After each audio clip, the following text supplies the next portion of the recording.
Bueno, al hablar del corazón, del sistema cardiovascular, tenemos que lo podemos observar desde sus múltiples funciones. El corazón tiene una función hemostática, tiene propiedades que le son propias, tiene función endocrina, lo podemos ver desde su actividad eléctrica, tiene una actividad mecánica.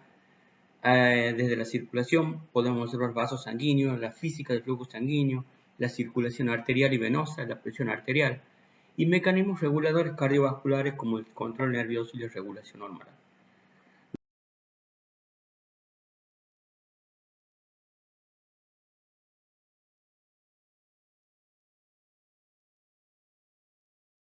El corazón está formado por tejido muscular de tipo estriado especializado que forma el músculo propiamente dicho del corazón, que tenemos un músculo auricular, un músculo ventricular y un tejido especializado formado por células que no tienen actividad contráctil, pero sí tienen actividad de conducción, especializadas en la conducción del impulso eléctrico del corazón, que es en lo que nos vamos a enfocar en esta clase.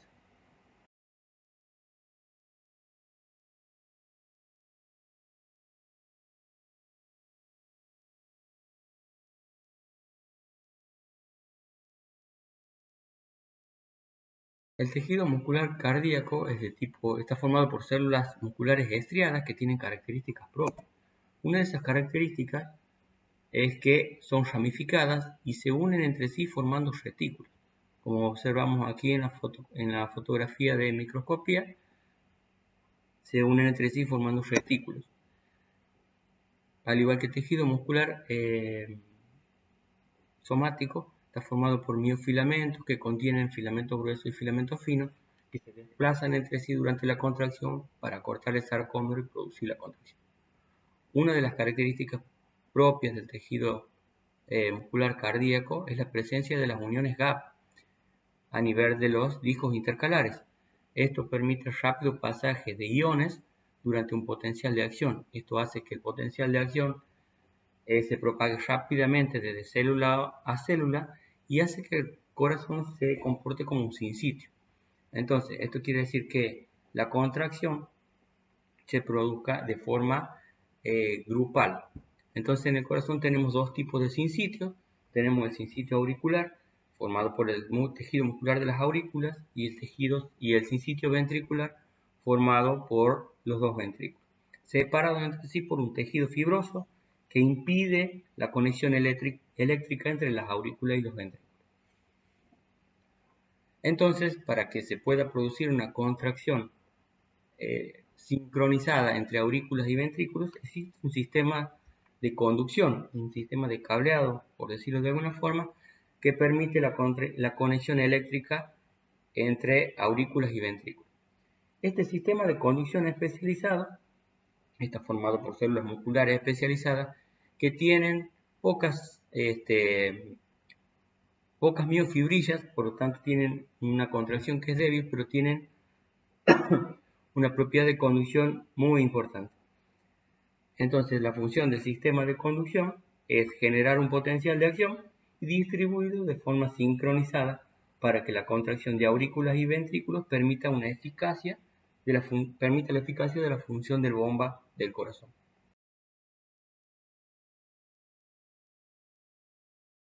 Al hablar del miocardio, tenemos que primero hablar de sus propiedades. Tenemos 5 propiedades que son el vasotropismo o excitabilidad. Es la propiedad de las células cardíacas de ser excitable a muchos estímulos y tiene la particularidad de presentar un periodo refractario prolongado que es importante en la actividad de bomba del corazón, permitiendo con este periodo refractario prolongado el llenado diastólico del ventrículo. La otra propiedad es el dromotropismo o conductibilidad, dado por las uniones gap que permiten que el potencial de acción se propague de un sector hacia otro, hacia todo el corazón. El inotropismo o contractilidad está dado por el funcionamiento como un sinsitio del músculo cardíaco, con contracciones totales y únicas ante un estímulo, ante un potencial de acción. El cronotropismo está dado por el automatismo de las células cardíacas, que son capaces de contraerse por sí mismos espontáneamente, es decir, sin necesidad de estímulos nerviosos como en el músculo estriado. Y el lusitropismo es la propiedad de relajación, que depende de ATP y de la recaptación del calcio citosólico. Y esto determina el tiempo de llenado ventricular. Entonces estas son las propiedades, las 5 propiedades del miocardio.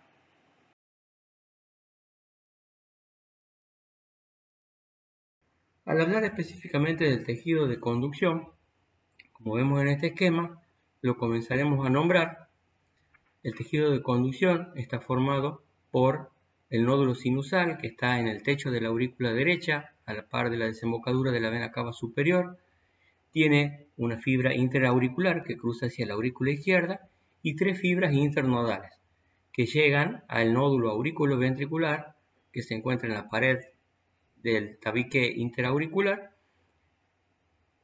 Y esta es la única rama que se llama haz de His, es la única rama que atraviesa el tejido fibroso que divide las aurículas de los ventrículos para llevar la conducción, para llevar el potencial de acción hacia la masa ventricular.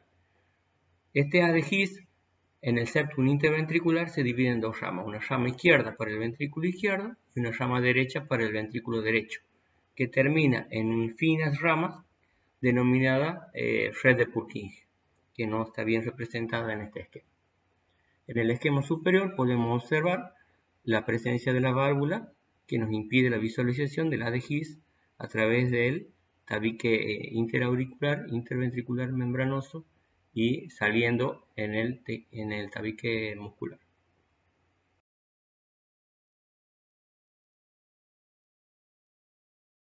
Como dijimos recién, esto es una vista más en esquema: nódulo sinusal, vías internodales, nódulo auriculoventricular, haz de His con sus ramas y derecha que termina en la red de Purkinje y su rama izquierda para el ventrículo izquierdo.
En esta diapositiva podemos ver el sistema de conducción con la velocidad de conducción en sus diferentes segmentos.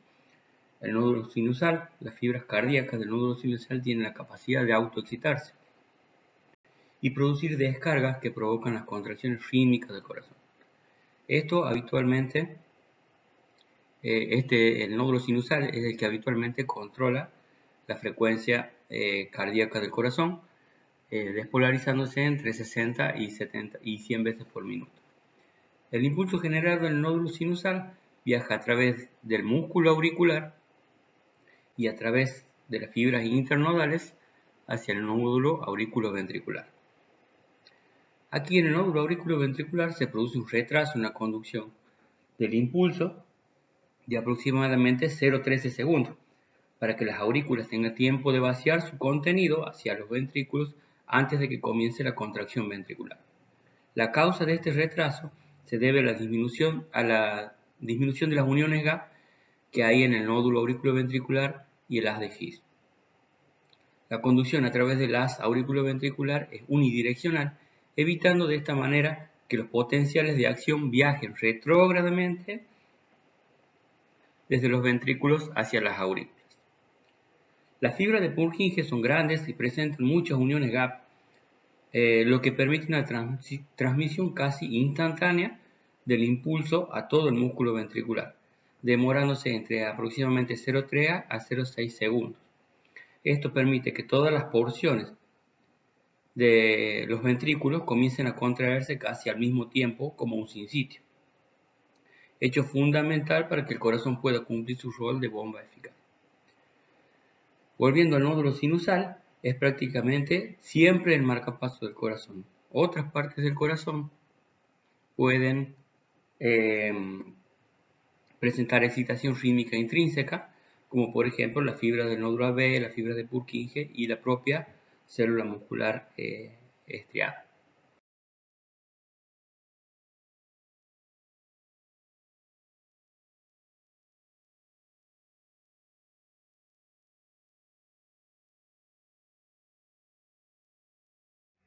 Viéndolo de esta manera, cada porción del sistema de conducción tiene características eléctricas propias, un automatismo propio. Entonces aquí decimos que el nódulo sinusal, que es el marcapaso del corazón, tiene una frecuencia de descarga normal entre 60 y 100 por minuto. Si se produce por cualquier patología de destrucción del nódulo sinusal, el comando del sistema de conducción se continúa con el nódulo auriculoventricular, cuya frecuencia de descarga es entre 40 y 60 latidos por minuto. Si se produce una sección a nivel del haz de His, el haz de His es el que comanda la conducción con una frecuencia de descarga entre 30 y 40 latidos por minuto. A esta frecuencia es bastante dificultoso para la persona mantener un gasto cardíaco normal para la actividad, pudiéndolo tolerar parcialmente en el reposo. Y si se produce una sección a nivel del haz de His, el comando pasa a la red de Purkinje, que tiene latidos de menos de 30 por minuto, descargas de menos de 30 por minuto, que en estas circunstancias sería prácticamente incompatible con la vida. De lo que expusimos hasta aquí, podemos ver cómo el sistema de conducción, gracias a la velocidad de conducción y a los retrasos que se producen fisiológicamente, se puede transformar una actividad eléctrica, llevar a la actividad eléctrica sincronizada en una actividad mecánica que permite un gasto cardíaco adecuado. En esta diapositiva podemos ver cómo la actividad eléctrica se transforma en un estímulo, en una actividad mecánica gracias a un potencial de acción, a una despolarización. Cuando llega el potencial de acción, a través de la membrana de las células musculares, se produce apertura de los canales de calcio, entrada de calcio desde el túbulo T, que en el caso de la célula muscular cardíaca tiene abundante cantidad de calcio en el túbulo T. Esta entrada de calcio hacia el citosol produce la liberación de calcio del retículo sarcoplásmico, que es la liberación de calcio provocada por calcio. Este aumento del calcio es el que se usa para la contracción de la célula muscular. Posteriormente se produce la relajación por la recaptación del calcio por el retículo sarcoplásmico, por el fosfolano, por la bomba de sodio-calcio y por la bomba de calcio. Todo esto disminuye el calcio citosólico y produce la relajación o lucitropismo de la célula cardíaca. Entonces, una actividad eléctrica se transforma en una actividad mecánica. En el corazón tenemos dos tipos de potenciales de acción, en el tejido cardíaco, digamos, tenemos dos tipos de potencial de acción. Uno de células de respuesta rápida, como la célula muscular estriada, y una célula de respuesta lenta, que son las células conductoras o las células del tejido de conducción. Cada una tiene unas propiedades que le son individuales. Las células de respuesta rápida se caracterizan por presentar un potencial de acción con forma de meseta, con umbrales de reposo mucho más bajos que de las células marcapasos, por ejemplo. Otra característica de las células de respuesta lenta es que tienen despolarización en fase 4, que es despolarización espontánea, lo que da el automatismo al tejido de conducción. La forma del potencial de acción de las células marcapasos es en espiga.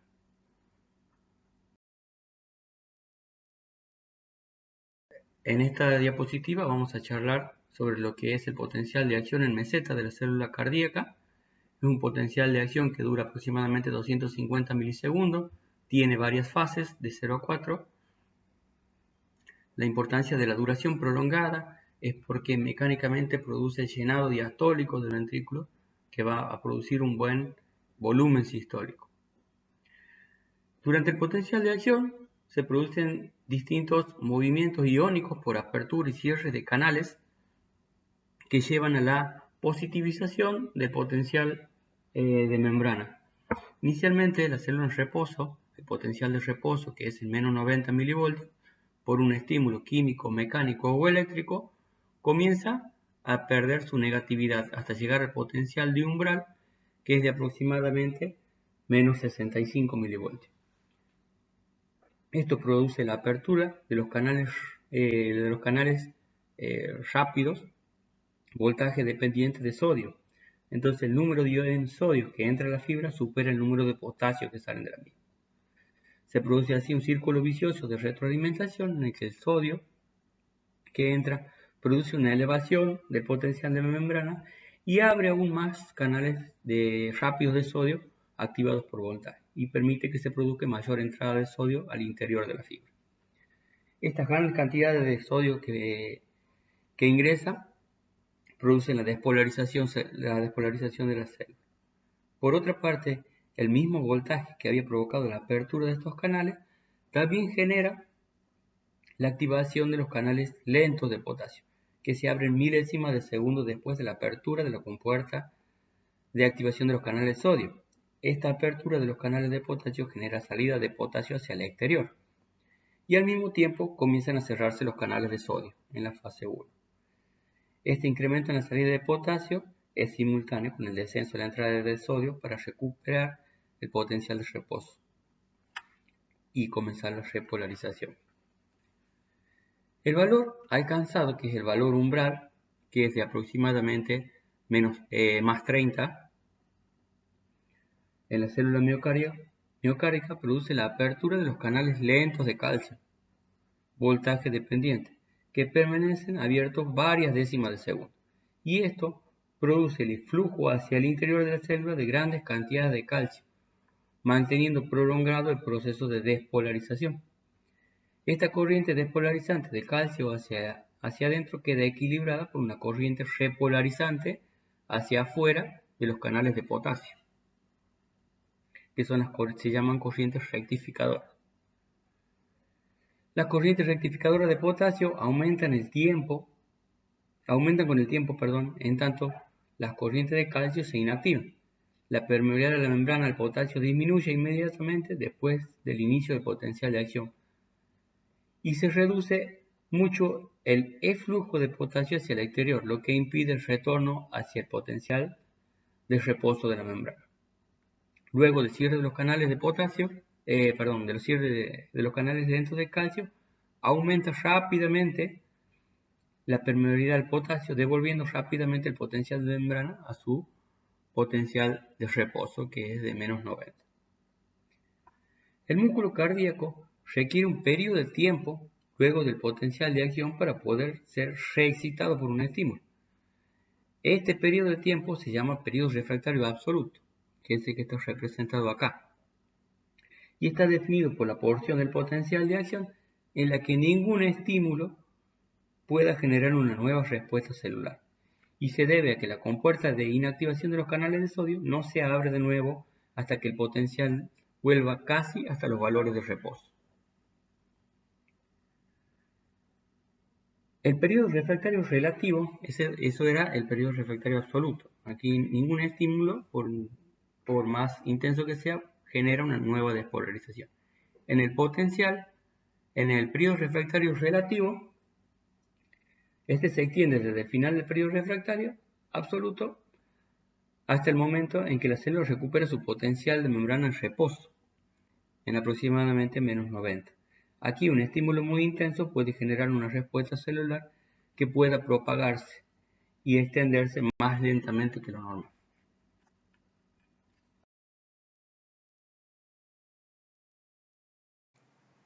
En esta diapositiva podemos ver los diferentes potenciales de acción que tenemos a nivel del corazón, de las células cardíacas, este de la célula muscular cardíaca y este en espiga de la célula de conducción.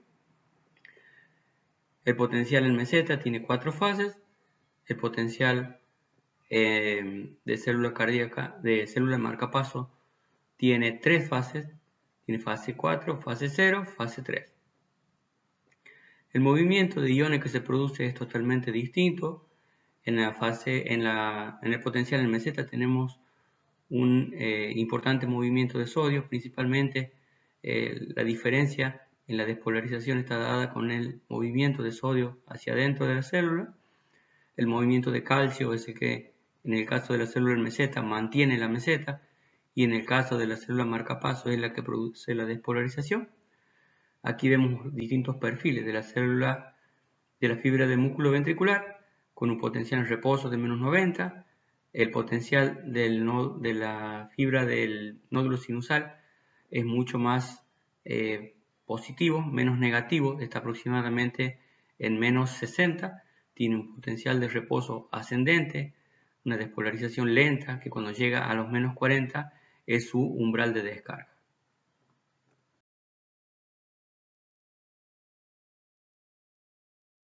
En esta diapositiva vamos a explicar cómo es el potencial de acción de la célula del marcapaso, que tenemos una fase de despolarización, una fase 0, una fase de repolarización en fase 3 y un potencial de reposo en fase 4.